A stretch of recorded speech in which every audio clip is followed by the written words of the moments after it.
क्या होगा।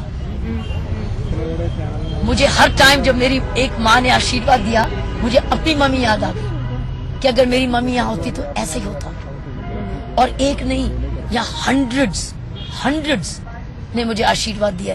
तो मुझे सब ऐसी, जब मैं एक ऐसे सीनियर वुमन की तरफ देखती हूँ, मुझे अपनी माँ नजर आती है। It's a fact. और इसी तरह I lost my sister last year. जब कोई ऐसी बहन आके प्यार करती तो मुझे बहन नजर आती है। इसलिए आप देख रहे हो कि हर टाइम मैं ये कह रही हूँ, ये सरकार प्यार की सरकार होगी, ये सरकार दया की होगी, सबके भले के लिए होगी। तो ये प्यार का रिश्ता बन रहा है, एक विश्वास का रिश्ता। दिस मेरी ऐसी फीलिंग आ रही है। और इंसानियत, जब आप नॉर्मल इंसान होते हैं तो ऐसा ही होता है। This is your political debut, but the challenges before you have been enormous. Looking back at the entire election campaign, because today is the last day, what are the thoughts in your mind? एक 24 घंटे काफी नहीं होने वाले।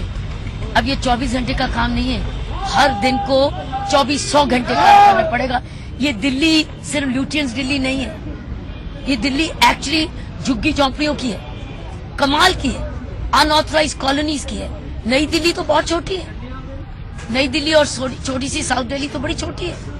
ज्यादा मैं समझती हूँ 3/4 दिल्ली तो हमारे एक झुग्गी चौपड़ी और अनऑथराइज कॉलोनीज की है। इसलिए एक एक झुग्गी का मुझे सर्वे कराना है, सर्वे करा के कि हर झुग्गी में क्या चीज की कमी है, कितनी कमी है, इसको कितने टाइम पर कहाँ से मैं रिसोर्सेज लाऊंगी। और रिसोर्सेज की कमी नहीं होगी, क्योंकि अब जब सेंट्रल गवर्नमेंट आपके साथ है और प्रधानमंत्री जी खुद कह रहे हैं कि मुझे अब ब्याज के साथ लौटाना है। जब मुझे आपने 7 सीटें लोकसभा की दी, अब मुझे ब्याज के साथ लौटाना है। इस दिल्ली को बहुत फायदा होने वाला है, क्योंकि जो मैं झुग्गी का प्लान अनऑथराइज का तो उन्होंने सैंक्शन हो गया, मतलब उसकी जब आपकी रेगुलराइजेशन होगी तो उसके सारे बजटिंग अर्बन डेवलपमेंट मिनिस्ट्री से आएंगे। जो मैंने वेंकैया नायडू साहब से बात की वो सारे मिलेंगे हमको। तो लेकिन झुग्गी झोंपड़ियों के लिए भी मुझे स्वच्छ अभियान से बहुत कुछ लेना है।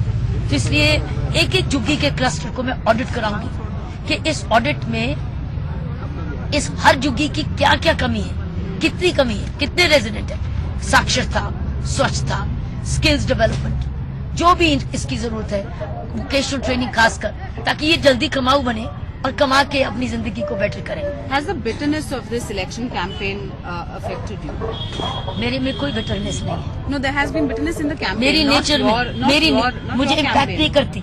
मैं आपको बार बार बोल रही हूँ, मैं ना अपमान के लिए आई हूँ ना मान के लिए आई हूँ, मैं सिर्फ कर्तव्य के लिए आई हूँ। मेरे लिए मान अपमान बहुत पीछे रह चुका है। मेरी नेचर बहुत इवॉल्व होती रही। अभी आपने देखा है कि जब भी मैंने पुलिसिंग की वो दया की पुलिसिंग रही, वेलफेयर पुलिसिंग रही। इसीलिए मेरी पुलिसिंग के साथ साथ एक एनजीओ चलती रही 26 साल से, जो झुग्गी झोंपड़ी यमुना पुष्ता की झुग्गियों में काम करती थी। तो उसलिए और आज वो बच्चे जो मैंने पढ़ाए, आज वो स्कूलों के टीचर बने हुए, कोई इंजीनियर बने हुए, कोई नर्स, कोई मेडिकल चले गए, वो बच्चे लायक बन गए। और आज बेस्ट खुशी की ये बात है, वो बदले नहीं, वो अपनी झुग्गियों में ही सेवा कर रहे हैं, झुग्गियों को ही अपना स्वच्छ बना रहे हैं। आप जाओ जाके उदाहरण देखो, बवाना झुग्गियों में एक 10 साल का बच्चा 4 साल के बच्चे को पढ़ा रहा है। सो मेरे लिए वो वेलफेयर पुलिसिंग रही है। मेरा काम सारा वेलफेयर ओरिएंटेड रहा है।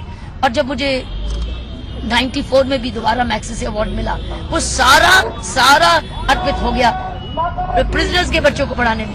तो आज प्रिजनर्स के बच्चे पढ़ाते हैं। तो जो किसी सरकारी अफसर के पास 2 स्वयंसेवी संस्थाएं साथ नहीं चली, एक नवज्योति और दूसरी इंडिया विजन फाउंडेशन। सो मेरी जिंदगी इन्हीं के साथ बीती है, मुझे इनसे बड़ी खुशी मिली है। अब मुझे मौका मिला है इनको बहुत खुशी देने का, मुझे बहुत प्यारे लगते हैं। Which is the toughest hat to wear? That of a politician, a social worker, or a top cop that you did for 4 decades?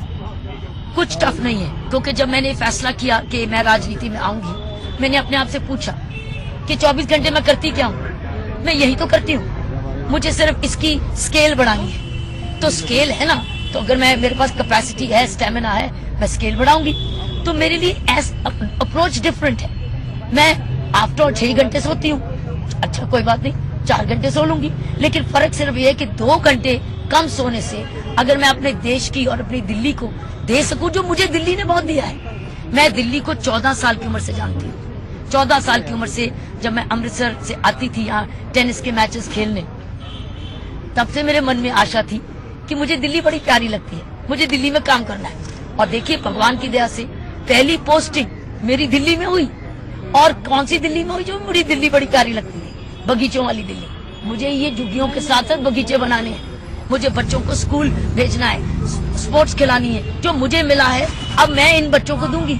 मैं इस माँ के रूप में आई हूँ। मैं आज मेरी कैपेसिटी है एक माँ के रूप में काम करने की, क्योंकि मेरे मन में ममता बहुत है। मैं बच्चों को बहुत प्यार करती हूँ, बच्चों को ढूंढती हूँ और बच्चों से आंख मिलाती हूँ और बच्चों को किसी करती हूँ। मुझे किसी बच्चे को प्यार करना बहुत प्यारा लगता है। इसीलिए मेरी नवज्योति इंडिया विजन फाउंडेशन आज 10,000 बच्चों को, गरीब से गरीब बच्चों को शिक्षित करती है और मेरे बच्चे हैं वो। इसलिए आज मैंने अपने आप से पूछा कि मैं 10,000 के लिए कर रही हूँ तो 10 लाख के लिए क्यों नहीं कर सकती? तो कैपेसिटी तो बढ़ानी है और मैं अकेली थोड़ी होंगी, सारी सरकार है मेरे पास, सारे साधन है। तब मैं अपनी संस्था में मांग के काम करती थी, अब सारे सरकार के साधन होंगे, मैं दूंगी। आपको बताऊं कि स्वयंसेवी संस्था से मैं एक भी प्रोजेक्ट सरकार के पास नहीं लेने गई, क्योंकि मैंने सोचा मेरे पास टाइम नहीं है लाइन में लगने का।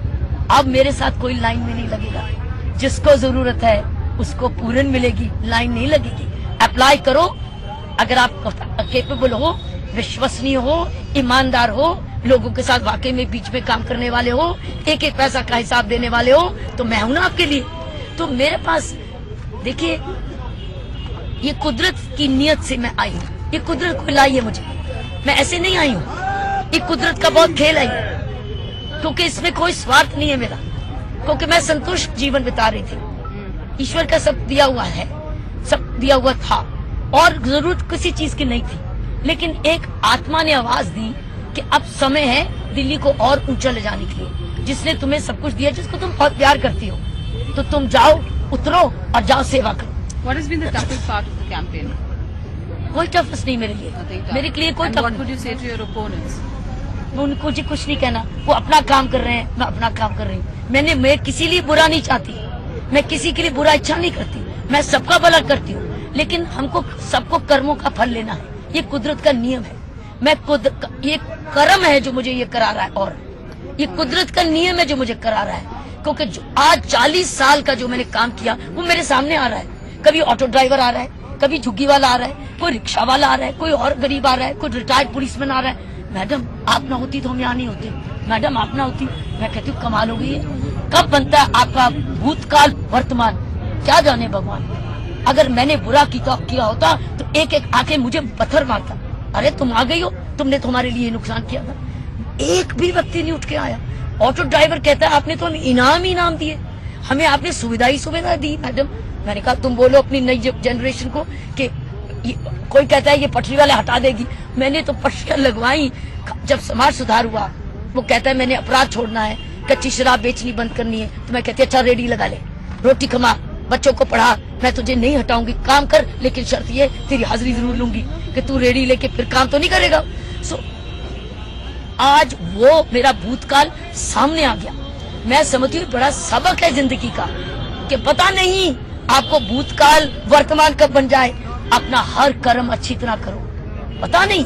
मैंने इस समझ के बिना करा, क्योंकि मैंने समझा कि मेरा रोज का काम अच्छाई है। जब मैंने वर्दी पहनी, सरकार में आई, मेरा काम सेवा है, अपने आप को अर्पण है। मैं मर्जी से आई हूँ, अगर मैं इसके कैपेबल नहीं हूँ तो मैं नहीं रहूंगी। तो मैं उस नियत से काम करने आई, इसलिए मैं ये समझती हूँ ये भाग्य से मुझे कुछ मिल रहा है, ये भाग्य से एक कॉल है कि तुमने अपनी दिल्ली के लिए प्यार किया ना, अब अपने आप को फाइनली अर्पित कर दो। मैंने पहले मेरे मन में आता था कि पॉलिटिक्स में तब जाऊंगी जब मैं फाइनल अपने आप को अर्पण करने के लिए तैयार होंगी। ये मेरी फाइनल सरेंडर है। जो मेरा सब कुछ है, अब सब कुछ जनता का है, सब मेरे शहर का, सब मेरे भारतवासियों के लिए। ये है मेरा जीवन। Ma'am, you are saying, ma'am, you said that you are mother to many. You said you are mother to many. Why then? Yeah, you are mother to many. Yeah, but why? मैं बहन भी हूँ। Why then people are calling you a dictator? ये उनकी इच्छा, ये उनकी इच्छा। हर एक इंसान के, You take it. Why? Her Why एक, if somebody is सुनिए, disciplined, हर एक इंसान he or की, she is called a dictator? हर एक इंसान की अपनी अपनी इच्छा, उसके अपने शब्द, मुझे उसको कुछ नहीं कहना है। हर एक इंसान की एक जैसी सोच नहीं होती है, हर एक की अपनी सोच होती है। याद करो, निर्णायक व्यक्ति को दूसरा रूप दिया जा सकता है। मैं निर्णायक रही हूँ, मैं फैसले करती आई हूँ। मैं लोगों का भला भी एक निर्णय होता है। मैंने किसी अपने मुलाजिम को गलती से उसको सजा नहीं दी, लेकिन गलत को मैंने बख्शा नहीं। Which is why dictator. गलत को मैंने कभी नहीं बख्शा कि तूने धोखा किया, लोगों का विश्वासघात किया, मैं तुझे नहीं यहाँ रहने दूंगी, अब निकल जाओ। लेकिन जिसने अच्छा काम किया उसको मैंने पूरा प्रोटेक्ट किया, क्योंकि वो उसकी मेरी ड्यूटी थी। सो मेरा मतलब कहने का है कि मुझे ड्यूटी करती है। मेरे दिमाग में हमेशा आत्मा में आती है कि इस वक्त मेरी ड्यूटी क्या है। मुझे आज दिल्ली में क्यों मैं आई हूँ, मेरी आत्मा ने कहा इस वक्त तुम्हारी ड्यूटी है अपने दिल्ली को अपना पूर्ण समर्पण देने को। सो मेरे लिए पूर्ण समर्पण है। इसका मतलब मेरे जो 4 घंटे 3.5 घंटे की भी रात की नींद है, उस पर भी मेरा हक नहीं है, क्योंकि वो समर्पित है। ये फाइनल सरेंडर जिसको मैं कहूंगी, ये वो है। हमारे साथ